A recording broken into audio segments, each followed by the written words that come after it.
आज की वीडियो आप लोगों के लिए बहुत ज़्यादा इम्पॉर्टेंट होने वाली है। और ये वीडियो वैसे पर्सनली मुझे अपने बारे में कुछ रिवील करना या बताना अच्छा नहीं लगता कि अपनी कोई जानकारी मैं दूं या बताऊं, लेकिन मुझे ऐसा लगता है कि ये जो इन्फॉर्मेशन है वो आपके काम आ सकती है, आपके लिए इम्पॉर्टेंट है। तो फिर यहाँ पर मैं आपको बता देना चाहती हूँ कि क्योंकि मैं आपको टीचिंग करा रही हूँ या आपका कोर्स करा रही हूँ, तो ऑब्वियस सी बात है कि मैं टीचिंग से जुड़ी हुई हूँ। तो टीचिंग से जुड़ी हूँ तो मैंने भी सीटेट अ पेपर दिया है, और सीटेट अ पेपर और 1 और 2 दोनों ही मैंने दिए हैं। और ये बिल्कुल सच है कि दोनों ही पेपर पहली बार में ही मैंने क्रैक कर लिए थे।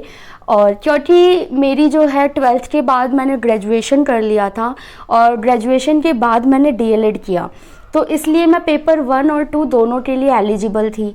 तो इसलिए मैंने पेपर 1 और 2 दोनों दिए थे। और ये जो 1 और 2 पेपर होते हैं ना, ये अगर आप 1 पेपर देना है तो फिर एक दिन ही दोगे। मान लीजिए आपको दोनों ही पेपर देने हैं तो एक ही दिन में ना दोनों ही पेपर हो जाते हैं।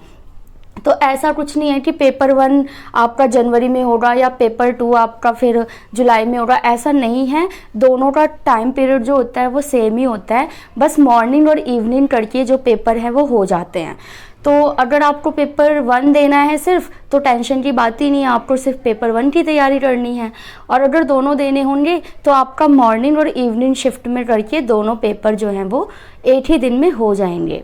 तो ये तो थी मेरी बात। तो किस तरीके से मैंने सीटेट के लिए प्रिपरेशन की थी, कितना टाइम लगा था और क्या क्या बुक्स वगैरह मैंने पढ़ी थी, किस तरीके से जो सारी तैयारी मैंने सीटेट की थी, मुझे लगता है कि आपके भी काम आ सकती है। क्योंकि जो मेरा पर्सनल एक्सपीरियंस है, वो जो पर्सनल एक्सपीरियंस होते हैं ना, एक्चुअली वो बहुत ज़्यादा ही काम आते हैं हमारी लाइफ में। अगर कोई हमें गाइडेंस दे देता है या बता देता है चीज़ों को, तो मेरे ख्याल से अगर मैं आपको सारे जो टिप्स वगैरह हैं, जो जिस तरीके से मैंने प्रिपरेशन किया था और सीटेट अ पेपर, आप यकीन मानिए कि फर्स्ट अटैम्प्ट में ही मैंने दोनों क्रैक कर लिए थे। और नंबर भी ऐसे आए थे, मतलब 100+ आया था दोनों पेपर में। पेपर 1 में भी 100+ मार्क्स और पेपर 2 में भी 100+। तो किस तरीके से मेरे लिए तो थोड़ा टास्क ज़्यादा था, क्योंकि मेरी बाकी फ्रेंड्स वगैरह थी, उनको सिर्फ पेपर 1 की प्रिपरेशन करनी थी, जबकि मुझे 1 और 2 दोनों की। तो फिर भी किस तरीके से मैंने मैनेज किया सारी चीज़ें, और जैसी सिचुएशन आपके सामने है बिल्कुल वैसी ही मेरे भी सामने थी कि मेरे डीएलएड एग्ज़ाम्स भी चल रहे थे और डीएलएड भी पढ़ना था और साथ ही साथ सीटेट अ पेपर भी निकालना था। तो किस तरीके से सारी चीज़ों को मैनेज किया और पढ़ाई को टाइम दिया, वो सभी चीज़ें मैं आपको यहाँ पर बताऊंगी। तो ज़रूर आप कर पाएंगे और आपके लिए काफ़ी ज़्यादा बेनिफिशियल होगा ये वीडियो। तो ध्यान से सारी चीज़ों को देखिएगा। तो ये तो हो गई बात कि आप फर्स्ट अटैम्प्ट में बिल्कुल सीटेट क्रैक कर सकते हो। पेपर बहुत ज़्यादा यूपीएससी जैसा नहीं होता कि आपको सालों साल मेहनत करनी पड़ेगी। अगर आपके पास 1-2 महीना भी है ना, आप इजीली प्रिपरेशन कर लोगे, ये एग्जैक्टली बिल्कुल ठीक बात है। तो ये अब आ जाते हैं हम प्रिपरेशन की तरफ। तो अगर आप मुझसे पूछो कि हमें एक दिन में कितना टाइम देना चाहिए सीटेट की प्रिपरेशन के लिए, तो मैं आपसे कहूँगी एटलीस्ट 2 आवर्स तो आपको देने ही होंगे एक दिन में। आप ये नहीं है कि 8-8 घंटे पढ़ो या 10-10 घंटे पढ़ो, 5-5 घंटे पढ़ो, ऐसा नहीं है। अगर आप कॉन्टिन्यूसली रोज़ 2 घंटे भी बैठकर सीटेट के पर्पज़ से पढ़ रहे हो तो इनफ है आपके पेपर के लिए, आप पेपर कर लोगे क्रैक, ठीक है। और अब आ जाते हैं बात और प्रिपरेशन की बातें मैं आपको बता देती हूँ कि जो डीएलएड का कोर्स है ना आपका, फर्स्ट ईयर और सेकंड ईयर, अगर आप उसको ध्यान से देखोगे ना, उसके सिलेबस को, और एक बार सीटेट का सिलेबस देख लो, आपको काफ़ी चीज़ें जो है वो सिमिलर मिल जाएंगी। तो ये बहुत ज़्यादा मेरे लिए बेनिफिशियल था कि जब मैंने डीएलएड पढ़ा तो मैंने फर्स्ट ईयर और सेकंड ईयर दोनों ही बहुत डीपली पढ़ा था। चाहे फर्स्ट ईयर चाइल्ड डेवलपमेंट हो या सेकंड ईयर साइकोलॉजी हो, मैंने बहुत ही डीपली काफ़ी अच्छे से पढ़ा हुआ था। तो मेरे जो सारे कंटेंट थे वो क्लियर थे ऑलरेडी। अब चाहे वो वाइगोस्की हो, कोहलबर्ग हो, पियाजे हो, ये सारा आपका सीटेट में भी है और आपका डीएलएड में भी है। तो मेरी ये एडवाइस रहेगी कि आप एक बार जो आपका डीएलएड का कोर्स है, फर्स्ट ईयर भी और सेकंड ईयर का कोर्स भी, जिसमें साइकोलॉजी आएगा, फिलॉसफी आएगा, आपका मैथ्स हो गया आपकी, और भी जितने सब्जेक्ट हैं आपके एसएलएम वगैरह, इससे रिलेटेड जितने भी सब्जेक्ट हैं, तो एक बार इन सबको अच्छे से पढ़ लो। आपका जो डीएलएड का कोर्स है ना, वो बहुत ज़्यादा आपको मतलब बहुत ज़्यादा बेनिफिशियल होगा आपके सीटेट ए पेपर के लिए, क्योंकि जो सीटेट का पेपर है आपका क्वालिफाइंग पेपर होता है। इसमें सिर्फ आपको क्वालिफाई करना होता है। कितने नंबर लाने होते हैं जनरल, ओबीसी वगैरह, ये मैं आपको बाद में बता दूंगी। वैसे आपको मान के चलना है कि आपको 60+ तो लेके आने हैं, ठीक है। तो मैंने जैसे आपके सीटेट का पेपर का बता दिया कि 150 क्वेश्चन होते हैं और 150 ही मिनट मिलते हैं आपको। तो इसके लिए आपका जो नंबर होता है ना हर क्वेश्चन का, वो भी एक नंबर का ही होता है।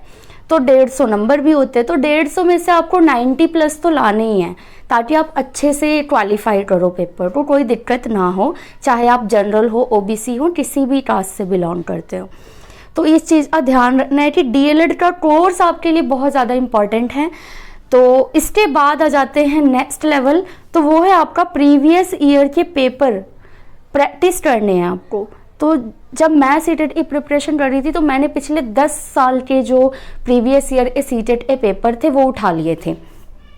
तो मैं कहूँगी इतने 10 साल के तो मत उठाइए, क्योंकि बहुत पीछे जाने से कोई फ़ायदा नहीं है।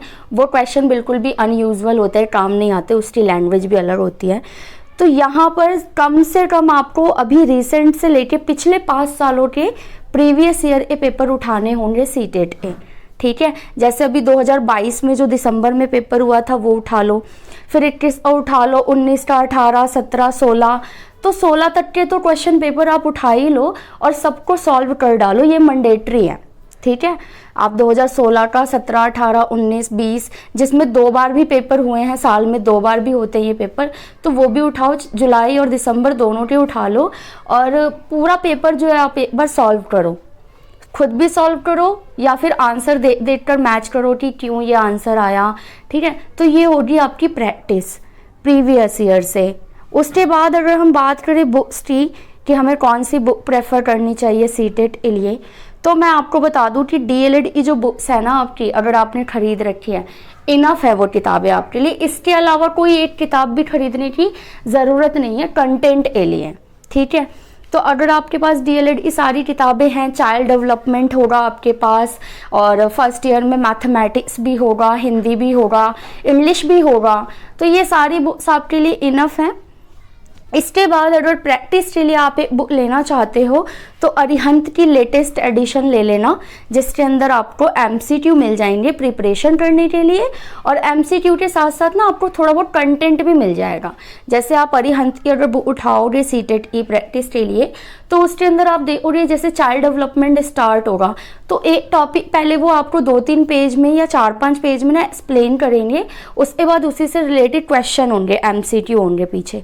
तो जब आप वो पढ़ोगे तो आपका कंटेंट भी क्लियर होगा, फिर एमसीक्यू प्रैक्टिस करोगे तो वहाँ से भी चीज़ें क्लियर हो जाएंगी। तो 1 या 2 आपको जो जितनी आप चाहते हो प्रैक्टिस करना, आप अरिहंत की किताब ले सकते हो, काफ़ी अच्छी होती है और उसमें आंसर्स भी दिए होते हैं एमसीक्यू प्रैक्टिस करने के लिए और कंटेंट भी दिया होता है साथ ही साथ। और यहाँ पर एक जो बात है वो बहुत ध्यान रखना है आपको कि मोर एमसीक्यू मोर प्रैक्टिस।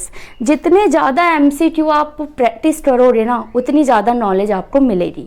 कई बार तो ऐसा जब आप प्रैक्टिस करने लगोगे ना तो ऐसा होगा कि क्वेश्चन देखकर और ऑप्शन देखते ही आप बता दोगे ये वाला आंसर है। 4 ऑप्शन देखते ही आपको पता चल रहा है इन चारों में से ये वाला आंसर है, और वो किसी किताब को पढ़ने से नहीं आएगा वो नॉलेज आपको, एमसीक्यू प्रैक्टिस करने से वो नॉलेज आपको आ जाएगा। तो मैं यहाँ चैनल पर भी आपके लिए बहुत ज़्यादा जो इम्पॉर्टेंट एमसीक्यूज़ होंगे जिसमें कंटेंट भी क्लियर हो और प्रीवियस ईयर से रिलेटेड और जो इम्पॉर्टेंट टॉपिक्स हैं उनसे रिलेटेड एमसीक्यू भी मैं यहाँ चैनल पर डालूंगी आपके। तो आप ज़रूर यहाँ से भी प्रैक्टिस करना, उन क्वेश्चन को ज़रूर करना जो मैं आपको प्रैक्टिस कराऊंगी। साथ ही साथ जो मैं टिप्स आपको बता रही हूँ और जो भी चीज़ें यहाँ पर वीडियो में बता रही हूँ इन सारी चीज़ों को ध्यान रखिएगा और बी सीरियस, क्योंकि आपके पास मेरे को नहीं लगता कि 2 महीने भी हैं प्रैक्टिस के लिए, क्योंकि बहुत ही जल्दी अभी सीटेट का ना नोटिफिकेशन जारी हो जाएगा इसी मंथ जून में। तो चांस तो पूरे हैं कि जुलाई में पेपर हो जाएंगे, लेकिन अगर एक्सटेंड कर भी दें तो ज़्यादा से ज़्यादा अगस्त मान के चल लो। अगस्त अभी फर्स्ट वीक और सेकेंड वीक मान लो, इसमें पेपर ये करा ही लेंगे। तो आपको आपका टाइम टेबल जो है इसी तरीके से सेट करना होगा कि आप कम से कम दिन में 2 घंटे, और ज़्यादा से ज़्यादा तो आप 3 भी दे सकते हो, 4 भी दे सकते हो। और करना क्या है आपको, सीटेट ए syllabus wise DElEd e book में से पढ़ लो और प्रैक्टिस करो एमसीक्यू की। खासकर जो मैथ के क्वेश्चंस होते हैं ना, वो जब आप प्रीवियस ईयर मैथ के क्वेश्चन सॉल्व करोगे ना, तो वहीं से आपका कवर हो जाएगा, पक्की बात। अलग से मैथ की कोचिंग लेने की या फिर ट्यूशन जाने की कोई ज़रूरत नहीं है। और हाँ, मैं ये भी बता दूं आपको कि जो मैंने क्रैक किया सीटेट का पेपर, उसमें मैंने कोई कोचिंग नहीं ली, कोई इंस्टीट्यूट नहीं रही, मैंने खुद सेल्फ स्टडी की थी। और ज़्यादा से ज़्यादा मैंने अपना डीएलएड का कोर्स पढ़ा था, क्योंकि मेरा सारा ध्यान ना डीएलएड पे था। एग्ज़ाम्स चल रहे थे तो बहुत ज़्यादा ही मैं एग्ज़ाम्स में बिज़ी थी, और मैंने डीएलएड काफ़ी अच्छे से पढ़ा था। और उसके बाद मेरे पास टाइम तो ज़्यादा था नहीं, तो जितनी प्रैक्टिस हो सके मैंने की। अरिहंत की बुक उठाई, लाइब्रेरी में बैठकर 1-2 घंटे रोज़ एक पेपर सॉल्व किया, प्रीवियस ईयर का 2 किया। कभी कभी तो एक दिन के अंदर मैंने 4 जो प्रीवियस ईयर के पेपर हैं वो सॉल्व कर दिए। तो इस तरीके से आपको भी थोड़ा सीरियस होना पड़ेगा पेपर के लिए। और सारे तरीके तो मैं आपको बता ही रही हूँ, बस इन चीज़ों को फॉलो करो और पेपर बहुत ज़्यादा मुश्किल नहीं है कि आप नहीं कर पाओगे। अब आ जाइए, आपका एक और इम्पॉर्टेंट चीज़ है आपके लिए जो बुक्स में आपको पढ़ना चाहिए, वो है क्लास 3rd से लेकर 5th तक की ईवीएस की बुक। काफ़ी इम्पॉर्टेंट है, क्योंकि ईवीएस के जो 30 क्वेश्चन आएंगे ना, वो यहीं से आने वाले हैं। आपको कोई 10वीं 12वीं की ईवीएस नहीं पढ़नी, आपको सिर्फ क्या पढ़ना, 3री से 5वीं तक की जो ईवीएस की वो होती है ना बच्चों की, छोटे बच्चों की, प्राइमरी वालों की, वो पढ़ लो। उसके अंदर जो नॉलेज है ना, वहाँ से क्वेश्चन आते हैं। जैसे उन बुक्स में ना ये सारी चीज़ें दी होती है कि कौन से राज्य में कौन सा डांस फॉर्म होता है, या लकड़ी के घर कहाँ बनाए जाते हैं, नाव वाले घर कहाँ पे बनते हैं, हाथी कितना खाना खा लेता है, हाथी झुंड में रहते हैं या अकेले रहते हैं, बच्चे किस प्रकार के पुलों से स्कूल तक जाते हैं। ऐसे बहुत सारे चैप्टर हैं ईवीएस में, 3rd से लेकर 5th तक की जो है। और उसी से रिलेटेड ना आपके ईवीएस के क्वेश्चन भी आएंगे कि झूम खेती कहाँ पर होती है, ऐसे क्वेश्चन ईवीएस में आएंगे ही आएंगे। तो आपको क्या करना है, क्लास 3rd से 5th तक की बुक उठानी है ईवीएस की और पढ़ डालनी है पूरी। और अगर आप देखोगे ना कि आपका मैथ का जो सिलेबस है सीटेट का, वो भी 5th तक का ही होता है, मुश्किल नहीं होता। परसेंटेज और थोड़े बहुत आपका रीजनिंग का होता है, और काफ़ी ईजी होते हैं मैथ के क्वेश्चन। और मैथ में भी क्या है, 15 क्वेश्चन आपके आएंगे ये सॉल्व करने वाले, और 15 तो पैडागोजी के आएंगे जो आप अपने दिमाग से ही कर लोगे। तो मैथ से डरने की बिल्कुल ज़रूरत नहीं है। और सबसे बड़ी चीज़ पता है क्या है, कि जब आप प्रैक्टिस करोगे ना एमसीक्यू से, और एमसीक्यू में आपको क्वेश्चन मिलेगा, फिर आप ऑप्शन का आंसर देखोगे, फिर उसका सॉल्यूशन देखोगे, बस वहीं से आपकी प्रैक्टिस मैथ की हो जाएगी। अब देखिए, आपका जो एग्ज़ाम मोड है वो ऑनलाइन है। आपको पता होगा कि पिछला जो पेपर हुआ था सीटेट का 2022 का दिसंबर का, तो तभी ऑनलाइन मोड कर दिया गया है। उससे पहले ये पेपर जो है सीटेट का वो ऑफलाइन होता था, यानी गोले भरने वाला जो आप करते हो ना OMR शीट पे, वो होता था। लेकिन अब ये ऑनलाइन है, यानी कंप्यूटर पे करना है। तो थोड़ा आप कंप्यूटर, अगर आपका अच्छा है कंप्यूटर वगैरह चलाने का, तब तो अच्छी बात है। अगर आपने कंप्यूटर वगैरह नहीं चलाया है तो थोड़ी सी आप प्रैक्टिस कर लें कि माउस वगैरह कैसे पकड़ते हैं, किस तरीके से आप ऑप्शन पे क्लिक करोगे ताकि आपका एरो इधर उधर ना भागे, ठीक है। तो थोड़ी सी प्रैक्टिस कर लेना, क्योंकि पेपर ऑनलाइन होने वाला है और इसका बेनिफिट आपको बहुत मिलेगा। क्योंकि OMR शीट में ये होता था कि आपने अगर एक बार गोला भर दिया तो आप उसको चेंज नहीं कर सकते, जबकि ये जो कंप्यूटर बेस वाला है ये बहुत इजी है। मान लो आपने कोई टिक किया आंसर और आप आगे बढ़ रहे, बट आपको लगता है कि नहीं मैंने ठीक नहीं किया, तो आप पीछे चले जाओ उसी क्वेश्चन नंबर पे और अपना ऑप्शन चेंज कर लो। तो ये काफ़ी ज़्यादा आपके लिए बेनिफिट होगा ऑनलाइन मोड के थ्रू, ठीक है। तो ये बात आप ध्यान रखेंगे। और उसके बाद देखिए कि एंड टाइम पे क्या करेंगे अब आप, कि जब सीटेट का पेपर आने वाला होता है ना, पेपर होने वाला होता है, तो 2-3 दिन पहले या फिर 1 हफ्ते के अंदर अंदर ना सीटेट की जो ऑफिशियल वेबसाइट होती है ना, उस पर ना मॉक टेस्ट आ जाते हैं। तो वो मॉक टेस्ट आप ज़रूर से ज़रूर अटैम्प्ट करें, क्योंकि उस मॉक टेस्ट से आपको बहुत, जो फाइनल वाला कहते हैं ना तैयारी, फाइनल तैयारी, 1 दिन पहले वाली जो तैयारी होती है वो हो जाएगी। उस मॉक टेस्ट में क्या होगा मान लीजिए कल आपका सीटेट का पेपर है, आज आप मॉक टेस्ट दे रहे हो, तो उस मॉक टेस्ट में ना हूबहू आपके फ़ोन में उसी तरीके से पेपर खुलेगा जिस तरीके से सीटेट के पेपर में आप पेपर देने जाओगे तब खुलता है। और आपको जो आपके 150 मिनट हैं आपको दिए जाएंगे इस मॉक टेस्ट के अंदर, तो आप ना प्रैक्टिस कर पाओगे कि 150 मिनट के अंदर आप 150 क्वेश्चन कर पा रहे हो या नहीं, और किस तरीके से क्वेश्चन आ रहे हैं। सेम वही मॉक टेस्ट वाले ही टाइप के जो क्वेश्चन हैं आपको सीटेट के पेपर में भी मिलेंगे। तो एंड टाइम पे आपको मॉक टेस्ट जरूर अटेम्प्ट करने हैं, ठीक है। और जो ऑफिशियल वेबसाइट पे आएगा वो वहीं पे खुलेगा और टाइमर स्टार्ट हो जाएगा। जब आप उसको खोलोगे तो 150 मिनट के अंदर आपको वो कर देने होंगे। तो ये सारी जो डिटेल आपने इस वीडियो में देखी सीटेट से रिलेटेड, ये सारी मेरे पर्सनल एक्सपीरियंस भी थे और सच में ये चीज़ें आपके बहुत काम आएंगी। इसी तरीके से अगर आप भी पढ़ाई करोगे तो यकीन मानिए ज़रूर आप सीटेट का पेपर क्रैक कर पाओगे। और इसके अलावा कुछ और डाउट्स हों आपको तो आप मुझे कमेंट करके पूछ सकते हो। और कुछ लोग पूछ रहे हैं कि सीटेट का पेपर कब होगा, तो इसकी अभी तो नोटिफिकेशन ही नहीं आया, तो डेट कैसे रिलीज़ होगा। तो पहले नोटिफिकेशन आ जाने दो। मोस्ट प्रोबेबली है कि जुलाई अगस्त में पेपर करा लिए जाएंगे सीटेट के। और आप टेंशन छोड़ो कि पेपर कब होगा, पेपर की तैयारी पर ध्यान दो, ठीक है। तो पेपर कभी भी हो आप तैयार रहना पेपर के लिए। और आप सभी को ऑल द बेस्ट। और जो भी बुक्स वगैरह मैंने बताई या आपको बताया, जितनी भी टिप्स वगैरह किस तरीके से सीटेट का पेपर मेरा क्रैक किया मैंने। और डीएलएड को बिल्कुल हल्के में मत लेना। जो डीएलएड आपका सिलेबस है ना फर्स्ट और सेकंड ईयर का, ये आपका 80% कवर कर जाएगा सीटेट का सिलेबस।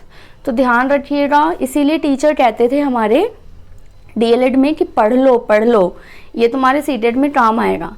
तो वो ऐसे ही नहीं कहते थे, वो सच कहते थे। तो इन बातों का ध्यान रखो। और 3rd to 5th तक की ईवीएस की बुक ही क्यों, अगर आपके पास टाइम है तो आप मैथ की भी बुक जो है वो रीड कर जाओ, या जो टॉपिक्स हैं वो सारी चीज़ें पढ़ लो एक बार, क्योंकि आप प्राइमरी लेवल के लिए जा रहे हो टीचिंग करने, तो ये आपके लिए इम्पॉर्टेंट होगा। और साथ ही साथ एक जो नई शिक्षा नीति आई है 2020 की, उसको भी पढ़ के जाना, ये भी आपके लिए इस बार काफ़ी ज़्यादा इम्पॉर्टेंट होगा।